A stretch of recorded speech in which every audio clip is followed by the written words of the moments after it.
भक्त बंधुओं, आज की कथा हर किसी के लिए नहीं है, क्योंकि राधा रानी का नाम वही सहन कर पाता है जिसका मन सच्ची भक्ति से भरा होता है। कहते हैं, जो भक्त दिन की शुरुआत राधे राधे से करता है, उसके जीवन की हर कठिनाई अपने आप पिघलने लगती है। लेकिन क्या आपने कभी सोचा है कि केवल नाम बोलने से क्यों मन शांत हो जाता है, क्यों घर में बरकत बढ़ जाती है और क्यों राधे नाम जपने वाले लोग हर संकट से बच जाते हैं? आज की कथा आपको बताएगी राधा नाम जप के पीछे छिपा आध्यात्मिक रहस्य, वो शक्ति जिसे ना देखा जा सकता है, ना मापा जा सकता है, बस महसूस किया जा सकता है। भक्तों, ध्यान रहे, शास्त्रों में लिखा है कि जो भक्त कथा शुरू करके बीच में छोड़ देता है, वो अपने जीवन का सबसे बड़ा पुण्य खो देता है। इसलिए यदि आप राधा रानी की सच्ची कृपा अपने घर परिवार पर चाहते हैं, तो इस कथा को अंत तक सुनना आपका धर्म भी है और आपका सौभाग्य भी। क्योंकि कौन जानता है, आज का यही राधे नाम जप आपके जीवन की सबसे अंधेरी रात को उजाले में बदल दे। तो भक्त बंधुओं, अपने मन को शांत कीजिए, अपने हृदय को भक्ति से भर लीजिए और अब राधा रानी की दिव्य महिमा सुनिए। राधे राधे। एक गांव में अनीता नाम की साधारण कृष्ण भक्त महिला रहती थी। अनीता एक साधारण गृहिणी थी, पर उनकी भक्ति असाधारण थी। उनके जीवन का एकमात्र आधार और आनंद राधा कृष्ण का नाम था। उनका नियम था बातचीत का आरंभ। अनीता किसी से भी बात करने से पहले, यहाँ तक कि अपने पति या पुत्र से भी, सबसे पहले प्रेम से राधे राधे कहती थी। निरंतर जाप, उनकी जिह्वा पर हर समय राधा राधा का नाम रहता था। वे काम करते हुए, पानी पीते हुए, यहाँ तक कि चुपचाप बैठे हुए भी मन ही मन राधा नाम का जाप करती थी। सोने जागने पर, सोने से पहले अंतिम शब्द राधा राधा होते थे और सुबह उठते ही पहला शब्द भी राधा राधा ही होता था। अनीता का मन श्री राधा और श्री कृष्ण के प्रेम में पूरी तरह से डूबा हुआ था। उन्हें संसार के किसी सुख की कामना नहीं थी। उन्हें तो बस अपने युगल सरकार से प्रेम की लगन लग गई थी। उसका मानना था कि भगवान कृष्ण को प्रसन्न करने के लिए उनकी प्यारी प्रेमिका राधा किशोरी का नाम जप ही एकमात्र मार्ग है जिससे उनकी कृपा प्राप्त हो सकती है। इसलिए सुबह शाम राधा राधा राधा नाम ही रहता था।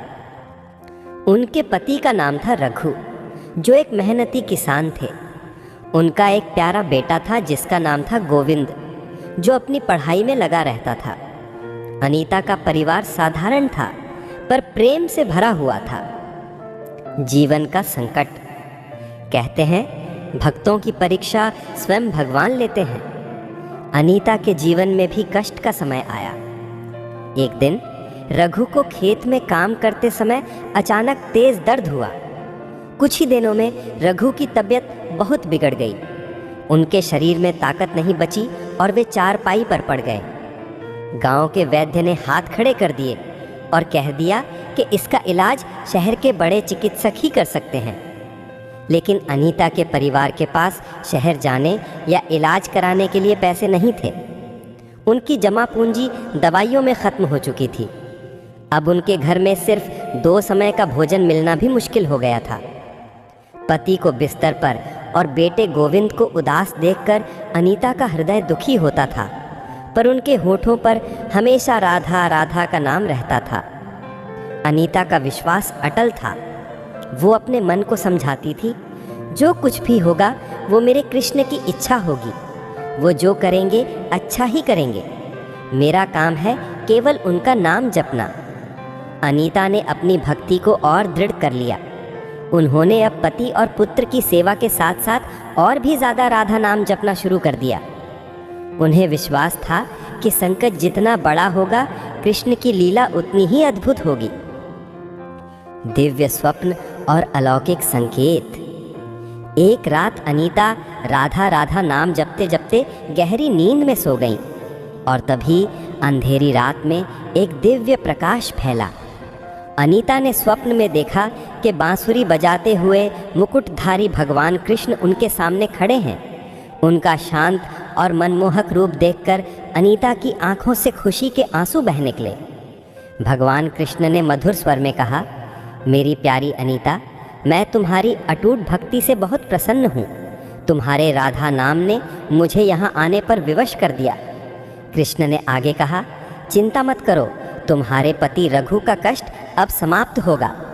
तुम कल सुबह उठना तो तुम्हारे घर के मंदिर के ठीक आगे तुम्हें एक बांसुरी मिलेगी।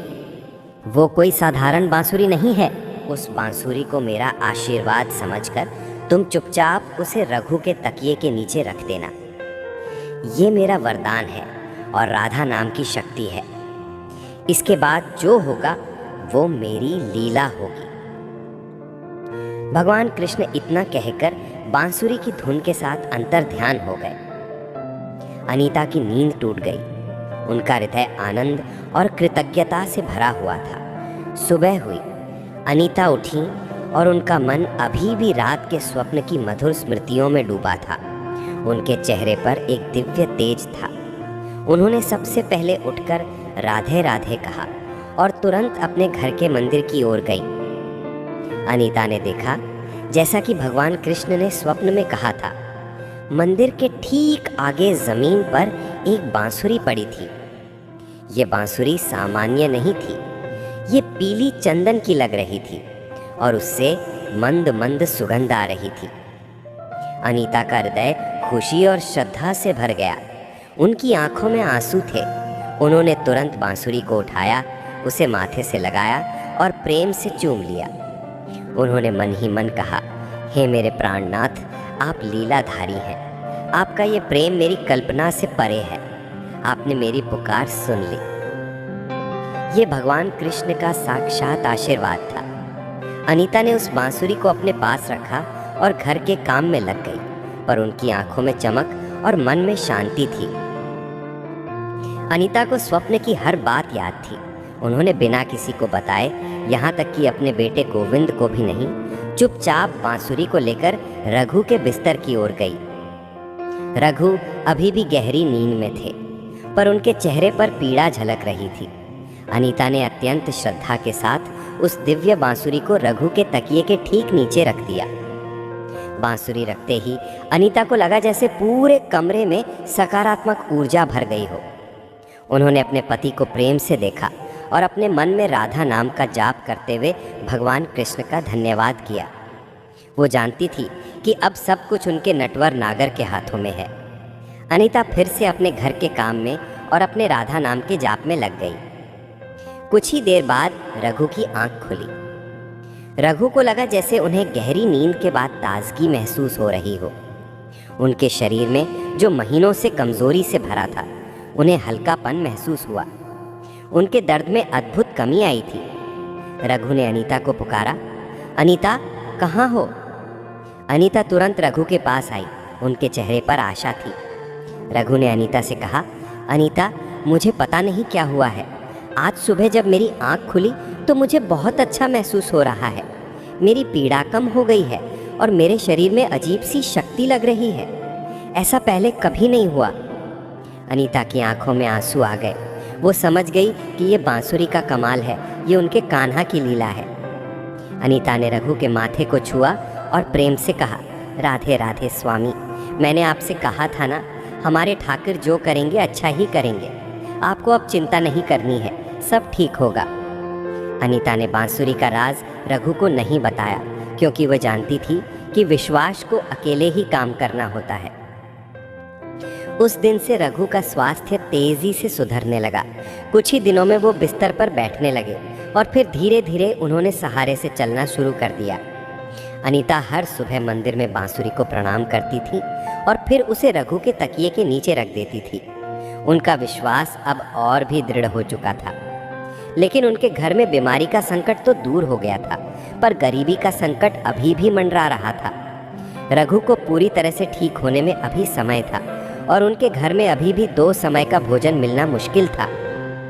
कुछ ही दिनों में रघु पूरी तरह से स्वस्थ हो गए। वे अब बिस्तर से उठकर सामान्य रूप से चलने फिरने लगे थे। अनीता और गोविंद की खुशी का ठिकाना नहीं था। रघु ने अनीता से कहा, अनीता, ये किसी डॉक्टर का कमाल नहीं है, ये तुम्हारी भक्ति का प्रभाव है। तुमने राधा कृष्ण को हमारे घर में आने पर विवश कर दिया। अनीता ने विनम्रता से कहा, राधे राधे स्वामी, हम तो केवल निमित्त हैं, वो जो चाहेंगे वही होगा। रघु ने फैसला किया कि अब उन्हें काम पर लौटना होगा, क्योंकि घर की आर्थिक स्थिति बहुत खराब थी। रघु ने अगले दिन से ही मजदूरी पर जाने का निर्णय लिया। अनीता ने रात को प्यार से रघु के लिए भोजन बनाया और अपने पुत्र गोविंद को राधा नाम जपते हुए सुलाया। अनीता को लग रहा था कि अब उनके जीवन से संकट पूरी तरह से दूर हो जाएगा। अगले दिन सुबह रघु पूरी शक्ति के साथ मजदूरी के लिए निकल पड़े। अनीता ने रघु को राधे राधे कहकर विदा किया और फिर से घर के काम में और अपने राधा नाम के जाप में लग गई।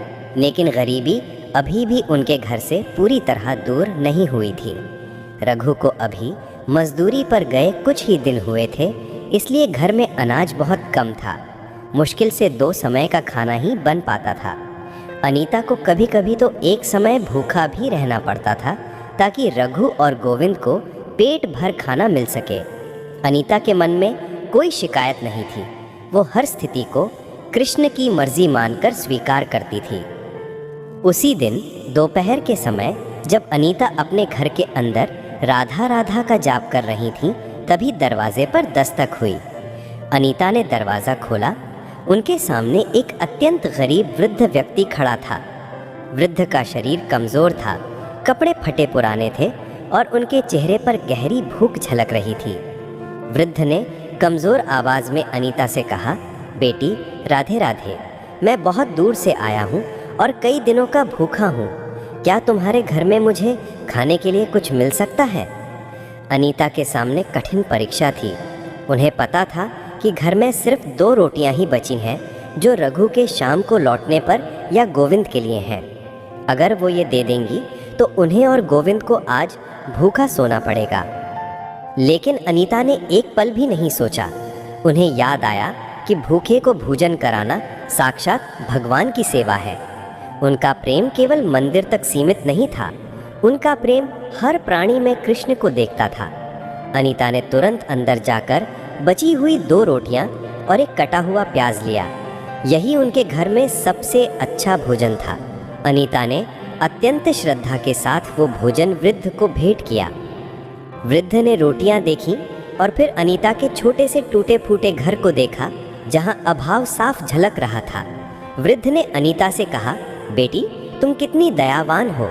मैं अभी तुम्हारे पड़ोस वाले घर गया था। उनके पास तो बहुत धन है, पर उन्होंने मुझे कुछ नहीं दिया।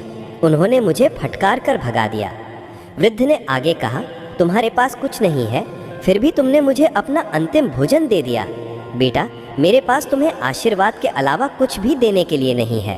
तुम्हारा भगवान तुम्हारा भला करे। राधा कृष्ण हमेशा तुम्हारा साथ दें। अनीता ने आंखें बंद करके वृद्ध को प्रणाम किया। उनके मन में संतोष था। उन्होंने कहा, राधे राधे बाबा, ये मेरे ठाकुर का ही प्रसाद है, आप प्रेम से इसे ग्रहण करें। वृद्ध ने प्रेम से भोजन किया और अनीता को गहरा आशीर्वाद देकर वहाँ से चले गए। अनीता ने दरवाज़ा बंद कर लिया और फिर से अपने राधा नाम के जाप में लग गईं, भूख की चिंता किए बिना। वृद्ध के चले जाने के कुछ समय बाद अनीता के मन में एक अजीब सी शांति छाई हुई थी। उन्हें भूख महसूस नहीं हो रही थी, बल्कि संतोष महसूस हो रहा था। अनीता कुछ देर बाद पानी पीने के लिए दरवाजे पर आईं। उन्होंने दरवाजे के बाहर देखा और उनकी आंखें आश्चर्य से चौड़ी हो गईं। जहां कुछ देर पहले वृद्ध खड़े थे, वहां जमीन पर एक चमकीला मोरपंख पड़ा था। ये मोरपंख सामान्य नहीं था। ये चमकीला, कोमल और उससे मंद मंद सुगंध आ रही थी, ठीक वैसी ही सुगंध जैसी उन्हें स्वप्न में कृष्ण के दर्शन के समय महसूस हुई थी। अनीता के हृदय में तुरंत ये सत्य उतर गया। उन्होंने आंखें बंद की और उनके मन में राधा कृष्ण का रूप साकार हो गया। अनीता ने तुरंत जान लिया, राधे राधे, ये वृद्ध कोई और नहीं बल्कि स्वयं मेरे कन्हैया थे। उन्होंने दयालुता की मेरी अंतिम परीक्षा ली थी। अनीता की आंखों से प्रेमाश्रु बहने लगे। उन्हें लगा कि उन्होंने साक्षात भगवान को भोजन कराया है। उन्होंने झुककर उस मोरपंख को उठाया और उसे अपने माथे से लगा लिया। ये मोरपंख उनके लिए करोड़ों की संपत्ति से भी अधिक मूल्यवान था। ये कृष्ण की कृपा का अंतिम प्रमाण था। अनीता ने मोरपंख को अत्यंत श्रद्धा के साथ अपने घर के छोटे से मंदिर में भगवान कृष्ण की मूर्ति के मुकुट के पास रख दिया। उन्होंने मंदिर में घी का दीपक जलाया और हाथ जोड़कर रोती हुई प्रार्थना की, हे मेरे प्राणनाथ, आपने मुझे दर्शन दिए, मुझे बांसुरी का वरदान दिया और भूखे के रूप में आकर मेरी दयालुता की परीक्षा भी ली। मैं आपकी लीला समझ नहीं पाती, पर मैं सिर्फ इतना जानती हूँ कि आप हमेशा मेरे साथ हैं। अनीता ने उस दिन खुद भूखी रहकर भी सबसे बड़ा सुख महसूस किया। उनके हृदय में अब कोई दुख नहीं था, सिर्फ आनंद था। शाम को रघु मजदूरी से थके हारे घर लौटे। गोविंद भी अपनी पढ़ाई से लौटा। अनीता ने सबसे पहले दोनों को राधे राधे कहा और उन्हें साधारण भोजन दिया। भोजन के बाद अनीता ने रघु और गोविंद को बैठाया। अनीता ने गंभीर स्वर में कहा, स्वामी गोविंद, आज मैं तुम्हें एक बड़ा रहस्य बताऊंगी। अब तक मैंने तुम्हें बांसुरी का राज नहीं बताया था, पर अब समय आ गया है। अनीता ने शुरुआत से पूरी कहानी सुनाई। बांसुरी का स्वप्न और रघु का चमत्कारिक स्वास्थ्य लाभ, कैसे उन्हें आज दोपहर एक भूखे वृद्ध को अपनी अंतिम रोटियां देनी पड़ी, कैसे वृद्ध के जाते ही मोर पंख मिला और ये सिद्ध हुआ कि वृद्ध कोई और नहीं बल्कि स्वयं श्री कृष्ण थे। रघु और गोविंद की आंखें हैरानी और श्रद्धा से भर गईं। रघु को अफसोस हुआ कि वो घर पर नहीं थे और गोविंद ने गर्व महसूस किया कि उनकी माँ कितनी दयावान है।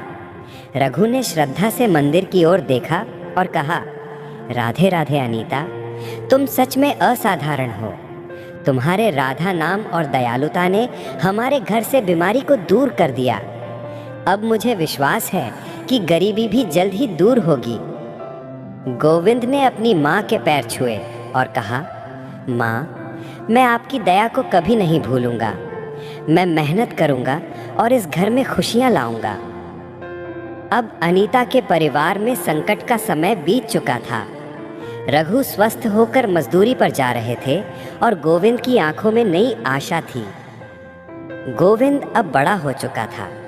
वो समझदार और मेहनती था।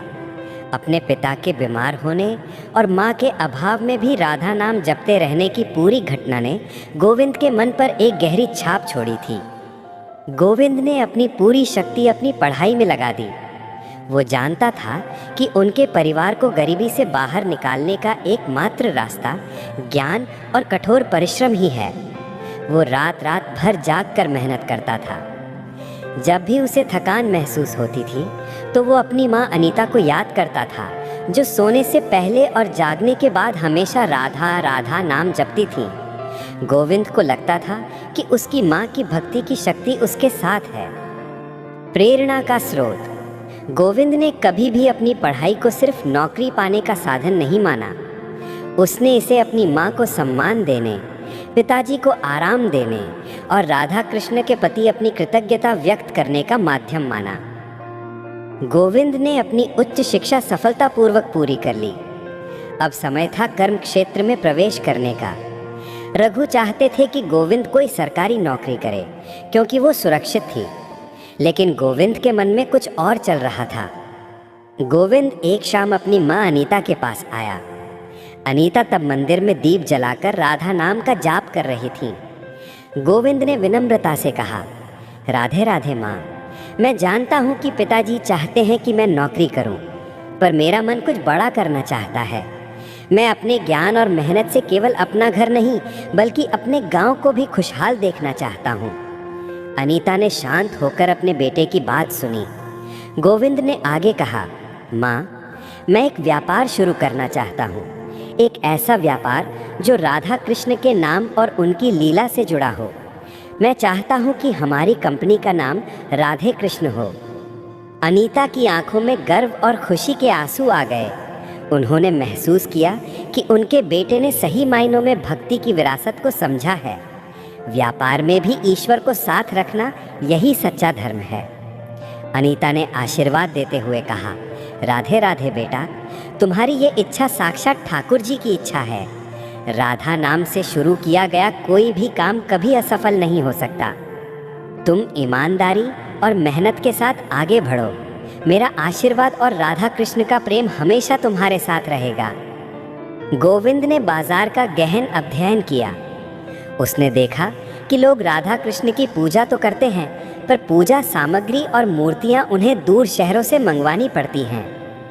गोविंद के मन में अनोखा विचार आया, मैं एक ऐसी कंपनी क्यों न शुरू करूं जो छोटी छोटी हस्तशिल्प वस्तुएं बनाए जो सीधे भक्ति से जुड़ी हों। गोविंद ने अपनी योजना बनाई। उत्पाद, वो लकड़ी की छोटी कृष्ण मूर्तियाँ, बांसुरियाँ जो उनके घर के लिए वरदान थी, मोर पंख और छोटे मंदिर बनाएगा। नाम, कंपनी का नाम राधे कृष्ण हस्तशिल्प होगा। उद्देश्य, गरीब कारीगरों को काम देना और भक्ति को हर घर तक पहुंचाना। गोविंद ने तय किया कि वो कम पूंजी के साथ ही इस व्यापार की शुरुआत करेगा।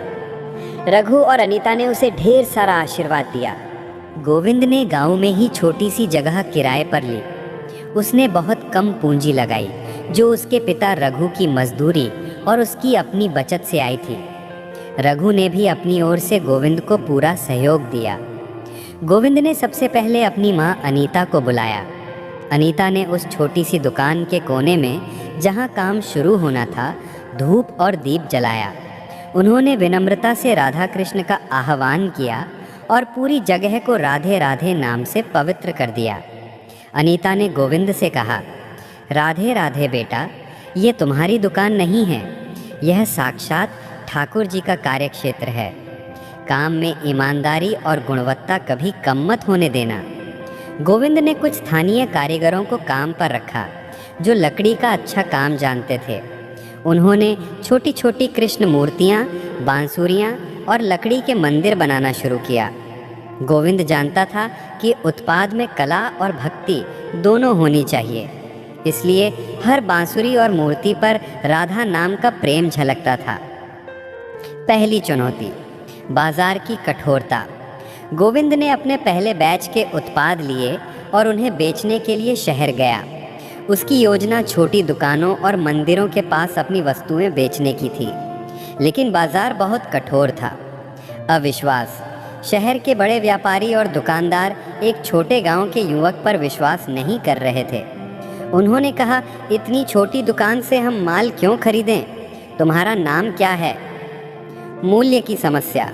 गोविंद के हस्तशिल्प में गुणवत्ता और मेहनत ज़्यादा थी, इसलिए उनका मूल्य थोड़ा अधिक था। ग्राहक सस्ते मशीनी उत्पाद खरीदना चाहते थे। बड़े व्यापारियों का दबदबा। शहर के बड़े सप्लायर्स ने गोविंद को धमकाया कि वे छोटी दुकानों को उसके उत्पाद बेचने नहीं देंगे। गोविंद को पहले दिन शहर में कोई सफलता नहीं मिली। वह थका हारा वापस गांव लौटा। उसका मन निराशा से भर गया था। रात को जब गोविंद उदास बैठा था तो अनीता उसके पास आई। उन्होंने गोविंद के माथे पर प्यार से हाथ फेरा। अनीता ने गोविंद से पूछा, राधे राधे बेटा, क्या हुआ? इतने शांत क्यों हो? गोविंद ने उदास होकर सारी बात बताई। माँ, बाजार में बड़ी प्रतिस्पर्धा है। मेरी मेहनत कोई नहीं देख रहा, सब सस्तेपन पर भाग रहे हैं। मुझे लगता है ये व्यापार मेरे लिए नहीं है। अनीता ने शांत स्वर में कहा, राधे राधे बेटा, महादेव और श्री कृष्ण की लीला इतनी जल्दी समाप्त नहीं होती। तुम्हें लगता है कि तुम व्यापार कर रहे हो, पर तुम सत्य को भूल रहे हो। अनीता ने गोविंद को समझदारी से समझाया। जब मैं व्रत रखती थी तो मुझे भूखा रहना पड़ता था, वह मेरी परीक्षा थी। ये जो बाजार की प्रतिस्पर्धा है, ये तुम्हारे ईमानदारी और धैर्य की परीक्षा है। याद रखना, तुम्हारी असली शक्ति तुम्हारी दौलत नहीं, तुम्हारी कंपनी का नाम है राधा कृष्ण। अगर तुम हार मानोगे तो तुम राधा कृष्ण के नाम का अपमान करोगे। अनीता ने गोविंद को आशीर्वाद दिया और कहा, तुम हार नहीं मानोगे, तुम दोगुनी मेहनत करोगे और ईमानदारी पर टिके रहोगे। मैं राधा नाम का जाप करूंगी और मेरा प्रेम तुम्हें राह दिखाएगा। अनीता के इन प्रेम भरे शब्दों ने गोविंद के भीतर नई ऊर्जा भर दी। उसने तय किया कि वह हार नहीं मानेगा। उसने अपनी रणनीति बदलने का फैसला किया। गोविंद ने सोचा कि अगर बड़े दुकानदार उसकी ईमानदारी और गुणवत्ता को नहीं पहचानते तो वह सीधे उन लोगों तक जाएगा जो भक्ति को महत्व देते हैं। उसने अपनी नई योजना बनाई। छोटे मंदिर और धार्मिक स्थल। गोविंद ने अब शहर के बड़े बाजारों के बजाय धार्मिक स्थलों और छोटे मंदिरों के आसपास अपनी वस्तुएं बेचने का फैसला किया। गुणवत्ता का प्रचार। उसने हर ग्राहक को अपनी बांसुरी और मूर्तियों की गुणवत्ता और शुद्धता के बारे में बताया। यह भी बताया कि वे प्रेम ग्राम के कारीगरों द्वारा बनाई गई हैं। भक्तिमय प्रस्तुति। गोविंद हमेशा राधे राधे कहकर अपनी बात शुरू करता था और विनम्रता से सामान बेचता था, जिससे लोगों पर अच्छा प्रभाव पड़ता था। गोविंद अब रोज़ सुबह जल्दी उठकर अपनी माँ अनीता का आशीर्वाद लेता और राधा कृष्ण का नाम लेकर शहर जाता। एक दिन गोविंद शहर के एक प्रसिद्ध कृष्ण मंदिर के बाहर अपनी छोटी सी मेज़ लगाकर बैठा था। उसके पास छोटी बांसुरियाँ, मोरपंख और कृष्ण मूर्तियाँ थीं। एक वृद्ध महिला जो मंदिर की नियमित भक्त थी, गोविंद की दुकान पर आईं। उन्होंने गोविंद से बांसुरी खरीदी। गोविंद ने बांसुरी का मूल्य विनम्रता से बताया, लेकिन जब वह खुले पैसे लौटा रहा था तो उसने गलती से 100 रुपये ज़्यादा लौटा दिए। वृद्ध महिला ने पैसे लिए और आगे बढ़ गईं। गोविंद ने जब अपने हिसाब की जांच की तो उसे तुरंत अपनी गलती का पता चल गया। उसे अपनी माँ अनीता की बात याद आई कि ईमानदारी ही तुम्हारी असली दौलत है। गोविंद ने एक पल भी नहीं गंवाया। उसने तुरंत वृद्ध महिला को आवाज़ दी और उनके पास जाकर विनम्रता से कहा, राधे राधे माता जी, मुझे माफ़ करना, मैंने आपको गलती से 100 रुपये ज़्यादा दे दिए थे, ये आपके पैसे। वृद्ध महिला हैरान हुई। इस महंगाई के ज़माने में जहाँ हर कोई छोटे लाभ के लिए बेईमानी करता है, इस युवक ने गलती से दिए गए पैसे लौटा दिए। वृद्ध महिला ने मुस्कुराते हुए गोविंद को आशीर्वाद दिया। उन्होंने गोविंद से पूछा, बेटा, तुम इतने ईमानदार हो और तुम्हारी मूर्तियों में सच्ची भक्ति झलकती है। तुम किस गांव से आए हो? गोविंद ने विनम्रता से पूरी बात बताई कि कैसे वो अपनी माँ अनीता की प्रेरणा से राधे कृष्ण नाम से ये व्यापार शुरू कर रहा है और कैसे उसे बड़े व्यापारियों से निराशा मिली है। वृद्ध महिला मुस्कुराई। वो महिला कोई और नहीं बल्कि शहर के एक बड़े मंदिर ट्रस्ट की संरक्षिका थी। उन्होंने गोविंद से कहा, बेटा, तुम्हारी ईमानदारी ही महादेव का सबसे बड़ा आशीर्वाद है। हमारा मंदिर ट्रस्ट हर साल हज़ारों भक्तों को बांसुरियाँ और छोटी कृष्ण मूर्तियाँ प्रसाद के रूप में देता है। मैं तुम्हें ये पहला बड़ा ऑर्डर देती हूँ। तुम हमें 5000 बांसुरियाँ और 2000 छोटी कृष्ण मूर्तियाँ बनाकर दोगे। तुम्हारी ईमानदारी के कारण हम तुम पर पूरा विश्वास करते हैं। गोविंद के हैरानी की कोई सीमा नहीं रही। ये स्वप्न से भी बड़ा अवसर था। ये राधा कृष्ण का साक्षात आशीर्वाद था जो उसकी ईमानदारी के रूप में लौटा था। गोविंद ने तुरंत झुककर उस महिला के पैर छुए और कृतज्ञता से राधे राधे कहा। अब गोविंद के पास बड़ा काम था। उसका राधे कृष्ण हस्तशिल्प अब एक छोटे से व्यापार से एक बड़ी कंपनी बनने की ओर जा रहा था। गोविंद जानता था कि ये पहला ऑर्डर सिर्फ पैसे का नहीं बल्कि उसकी कंपनी राधे कृष्ण हस्तशिल्प के भविष्य का सवाल था। अगर वो समय पर और गुणवत्ता के साथ ये काम पूरा करता तो उसकी पहचान शहर में बन जाती। चुनौतियाँ कई थीं। संसाधनों की कमी। गोविंद के पास अभी भी पूंजी कम थी और उसके पास केवल कुछ ही कारीगर थे। समय सीमा। ऑर्डर को 1 महीने के भीतर पूरा करना था, जो हस्त निर्मित वस्तुओं के लिए बहुत कम समय था। लेकिन गोविंद ने हार नहीं मानी। उसने तुरंत अपने गांव के कुछ और बेरोजगार युवकों को काम पर रखा। उसने उन्हें उचित मजदूरी दी और प्रेम से काम सिखाया। प्रेरणा और माहौल। गोविंद ने अपने कार्य क्षेत्र यानी दुकान में हमेशा भक्ति का माहौल बनाए रखा। उसने वहाँ राधा कृष्ण के भजन लगवाए। कारीगर जब काम करते थे तो उनके कान में राधा कृष्ण का नाम पड़ता रहता था, जिससे उनके काम में थकान नहीं बल्कि एक ऊर्जा आती थी। रघु और अनीता ने भी पूरा सहयोग किया। रघु अपनी मजदूरी छोड़कर गोविंद के कारखाने में लकड़ी लाने और सामान को साफ करने में मदद करने लगे। अनीता का योगदान सबसे महत्वपूर्ण था। उन्होंने काम के माहौल को बनाए रखने के लिए हर पल राधा नाम जपा। वो हर सुबह कारीगरों को प्रसाद खिलाती थीं और उन्हें ईमानदारी से काम करने की सीख देती थीं।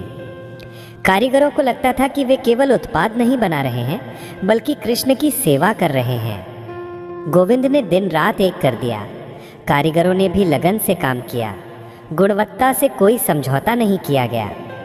ठीक समय सीमा पर गोविंद ने 5000 बांसुरियाँ और 2000 मूर्तियाँ तैयार कर लीं। हर बांसुरी सुंदर और हर मूर्ति कलात्मक थी। गोविंद ने अत्यंत विनम्रता से सारा माल मंदिर ट्रस्ट को सौंपा। ट्रस्ट के सदस्यों ने जब उत्पादों की गुणवत्ता देखी तो वे दंग रह गए। उन्होंने देखा कि हर वस्तु में सच्ची लगन और प्रेम झलकता है।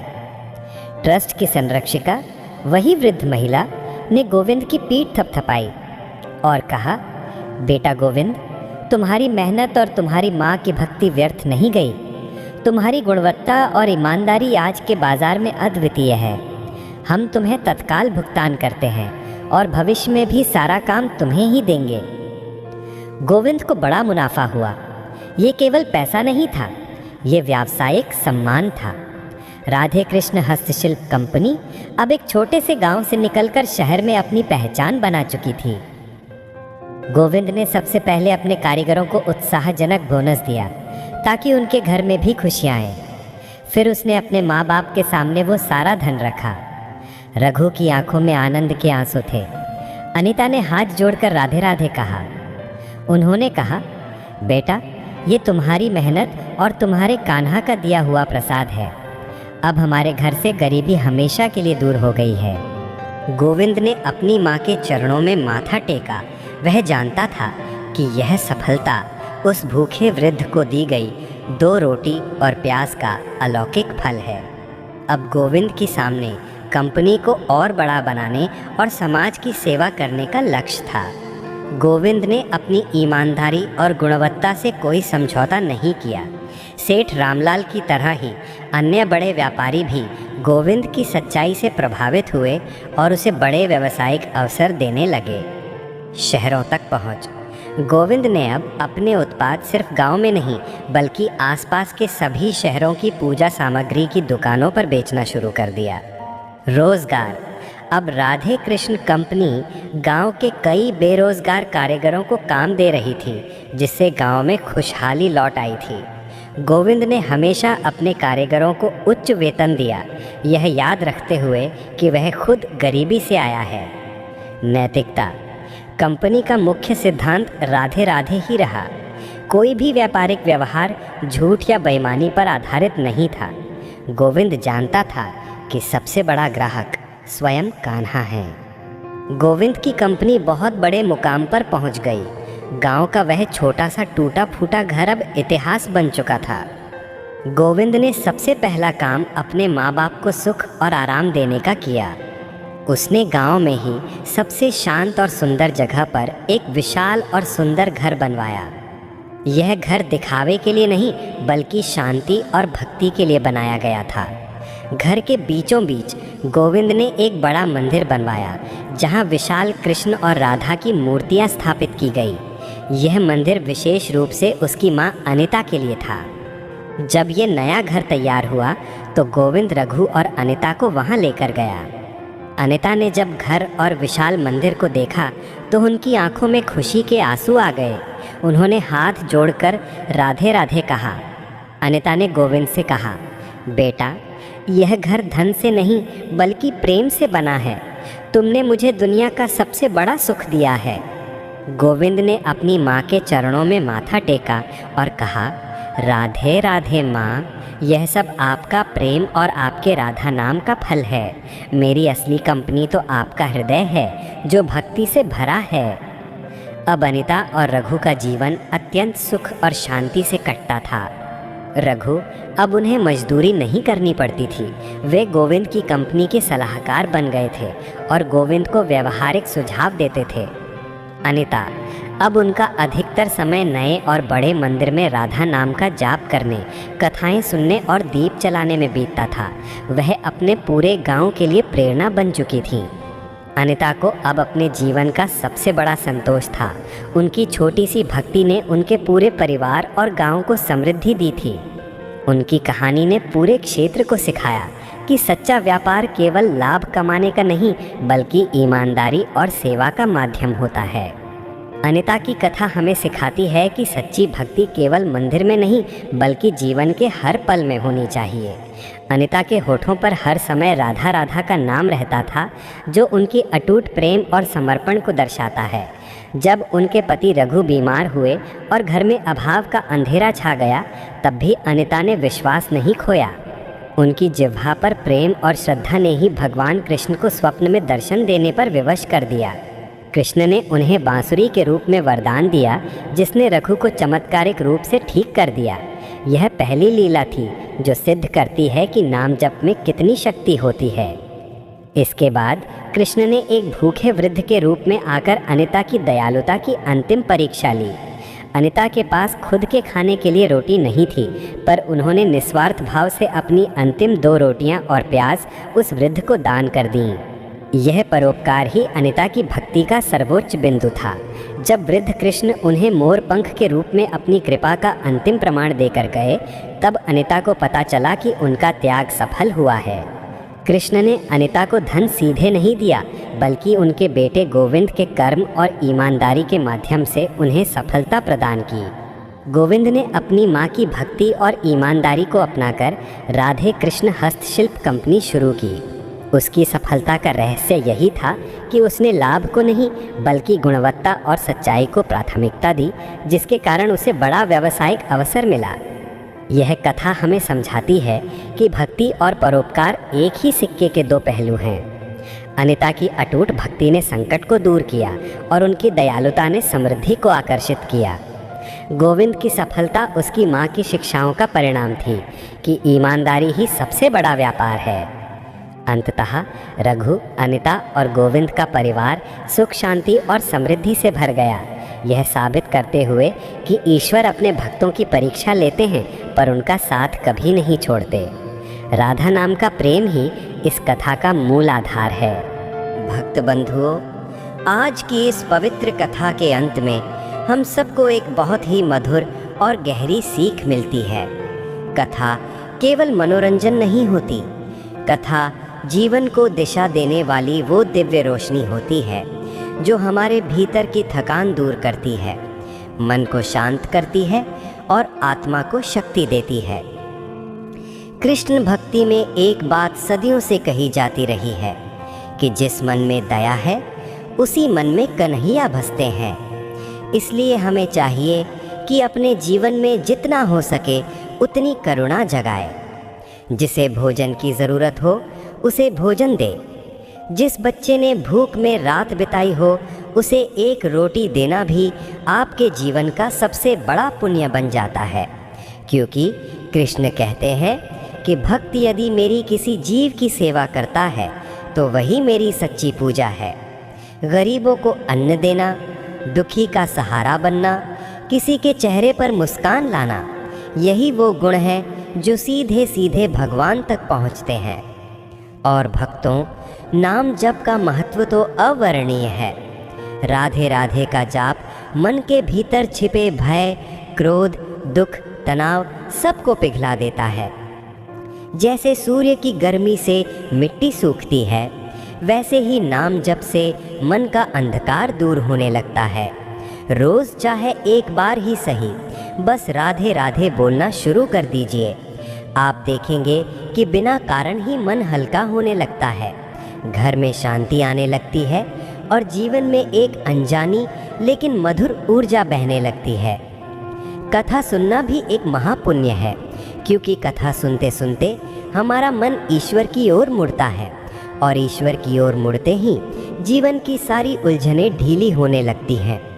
कथा हमें सिखाती है कि संसार में चाहे कोई कितना भी बड़ा हो जाए, लेकिन ईश्वर का स्मरण किए बिना उसकी आत्मा खाली ही रहती है।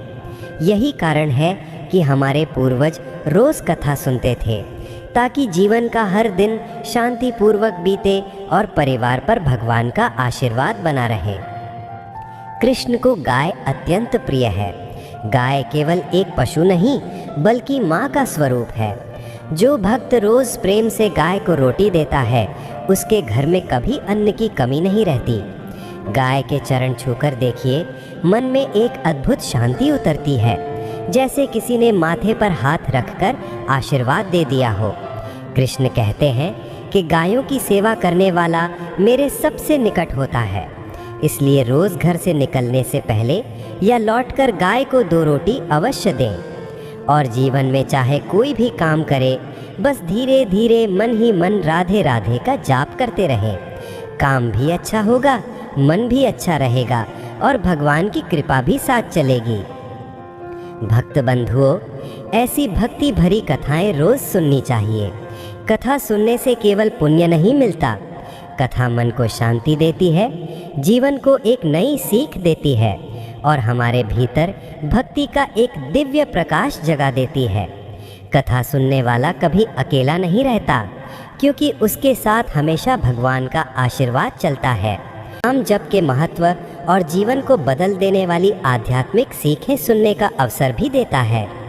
अंत में मेरी प्रार्थना है, हे कन्हैया, हे राधा रानी, जिस जिस भक्त ने इस कथा को अंत तक श्रद्धा से सुना है, आप उनके जीवन को मंगलमय करें, उनके परिवार पर अपनी कृपा बनाए रखें, उनके घर में सुख, शांति और समृद्धि बरसाएं, उनकी मनोकामनाएं पूर्ण करें और उनके जीवन से हर संकट दूर कर दें। भक्त बंधुओं, प्रेम से बोलिए, जय श्री कृष्ण, राधे राधे।